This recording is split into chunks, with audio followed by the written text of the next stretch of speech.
ओम नमः शिवाय। आज हम सुनेंगे सोमवार व्रत कथा।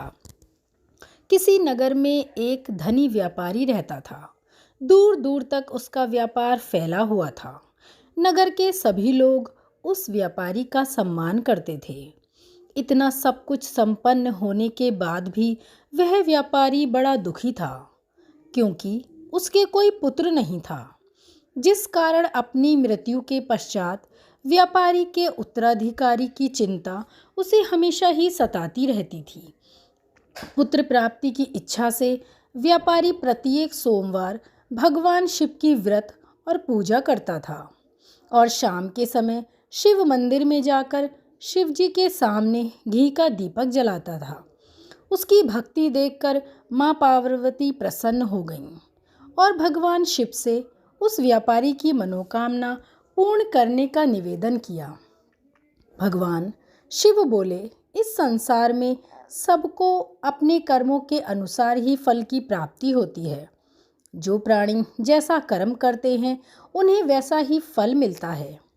शिव जी द्वारा समझाने के बावजूद माँ पार्वती नहीं मानी और उस व्यापारी की मनोकामना पूर्ति हेतु वे शिव जी से बार बार अनुरोध करती रहीं।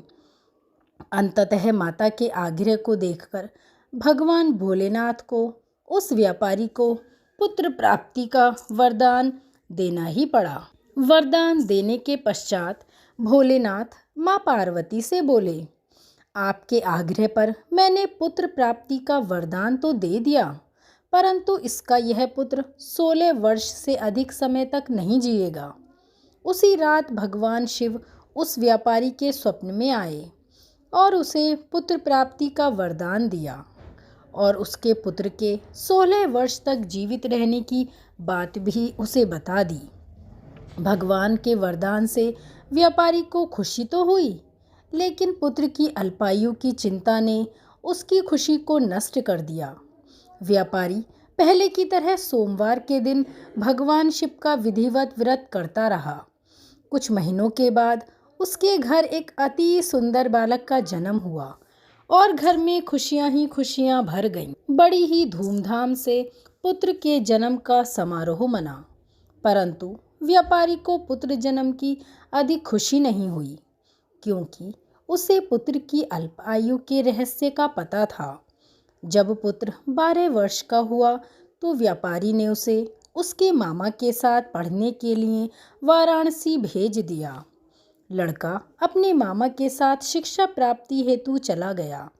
रास्ते में जहाँ भी मामा भांजे विश्राम हेतु रुकते, वहीं यज्ञ करते और ब्राह्मणों को भोजन भी कराते। लंबी यात्रा के बाद मामा भांजे एक नगर में पहुँचे।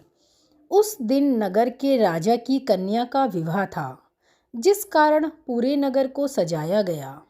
निश्चित समय पर वह बारात आ गई, लेकिन वर का पिता अपने बेटे के एक आंख से काना होने के कारण बहुत चिंतित था। उसे भय था इस बात का पता चलने पर कहीं राजा विवाह से इनकार न कर दे, इससे उसकी बड़ी बदनामी होगी। जब वर के पिता ने व्यापारी के पुत्र को देखा तो उसके मस्तिष्क में एक विचार आया। उसने सोचा, क्यों ना इस लड़के को दूल्हा बनाकर राजकुमारी से विवाह करा दूं। विवाह के बाद इसको धन देकर विदा कर दूंगा और राजकुमारी को अपने नगर ले जाऊंगा। वर के पिता ने लड़के के मामा से इस संबंध में बात कर ली। मामा ने धन मिलने के लालच में वर के पिता की बात भी स्वीकार कर ली। लड़के को दूल्हे का वस्त्र पहनाकर राजकुमारी से उसका विवाह करा दिया गया। राजा ने बहुत सारा धन देकर राजकुमारी को विदा किया। शादी के बाद लड़का जब राजकुमारी से के साथ लौट रहा था तो वह सच नहीं छिपा सका और उसने राजकुमारी की ओढ़नी पर लिख दिया, राजकुमारी, तुम्हारा विवाह मेरे साथ हुआ था।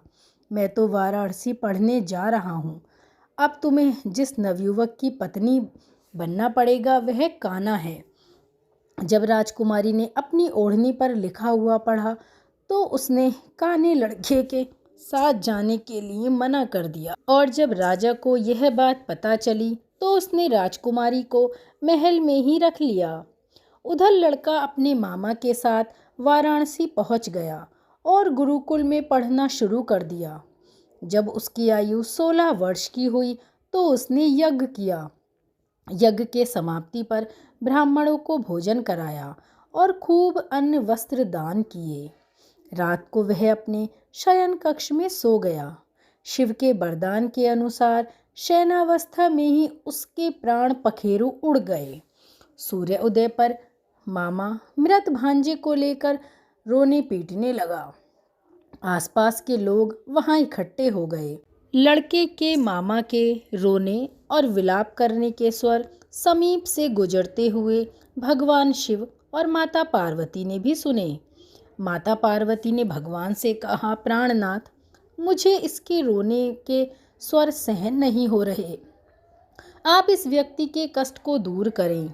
भगवान शिव ने माता पार्वती के साथ अदृश्य रूप में जाकर देखा तो भोलेनाथ माता पार्वती से बोले, यह तो उसी व्यापारी का पुत्र है जिसे मैंने 16 वर्ष की आयु का वरदान दिया था। अब उसकी आयु पूरी हो गई। माँ पार्वती ने फिर भगवान शिव से निवेदन कर उस बालक को जीवन देने का आग्रह किया। माता पार्वती के आग्रह पर भगवान शिव ने उस लड़के को जीवित होने का वरदान दिया और कुछ ही पल में वह जीवित होकर उठकर बैठ गया। शिक्षा समाप्त करके लड़का मामा के साथ अपने नगर की ओर चल दिया। दोनों चलते हुए उसी नगर में पहुँचे जहाँ उसका विवाह हुआ था। उस नगर में भी यज्ञ का आयोजन किया। समीप से गुजरते हुए नगर के राजा ने यज्ञ का आयोजन देखा तो उसने तुरंत ही लड़के और उसके मामा को पहचान लिया। यज्ञ के समाप्त होने पर राजा मामा और लड़के को लेकर महल गया और कुछ दिन उन्हें महल में रखकर बहुत सा धन वस्त्र देकर राजकुमारी को उनके साथ विदा कर दिया। इधर भूखे प्यासे रहकर व्यापारी और उसकी पत्नी बेटे की प्रतीक्षा कर रहे थे। उन्होंने प्रतिज्ञा कर रखी थी कि यदि उन्हें अपने बेटे की मृत्यु का समाचार मिला तो दोनों अपने प्राण त्याग देंगे। परंतु जैसे ही उसने बेटे के जीवित वापस लौटने का समाचार सुना तो वे बहुत प्रसन्न हुए। वह अपनी पत्नी और मित्रों के साथ नगर के द्वार पहुंचा। अपने बेटे के विवाह का समाचार सुनकर पुत्र वधू राजकुमारी को देखकर उसकी खुशी का ठिकाना न रहा। उसी रात भगवान शिव ने व्यापारी के स्वप्न में आकर कहा, हे श्रेष्ठी, मैंने तेरे सोमवार के व्रत करने और व्रत कथा सुनने से प्रसन्न होकर तेरे पुत्र को लंबी आयु प्रदान की है। पुत्र की लंबी आयु जानकर व्यापारी बहुत प्रसन्न हुआ। शिव भक्त होने तथा सोमवार का व्रत करने से व्यापारी की सभी मनोकामनाएं पूर्ण हुईं। इसी प्रकार जो भक्त सोमवार का विधिवत व्रत करते हैं और व्रत कथा सुनते हैं उनकी सभी मनोकामनाएं पूर्ण होती हैं और शिव पार्वती की कृपा उन पर हमेशा ही बरसती है। बोलिए शिव शक्ति की जय, शिव पार्वती की जय।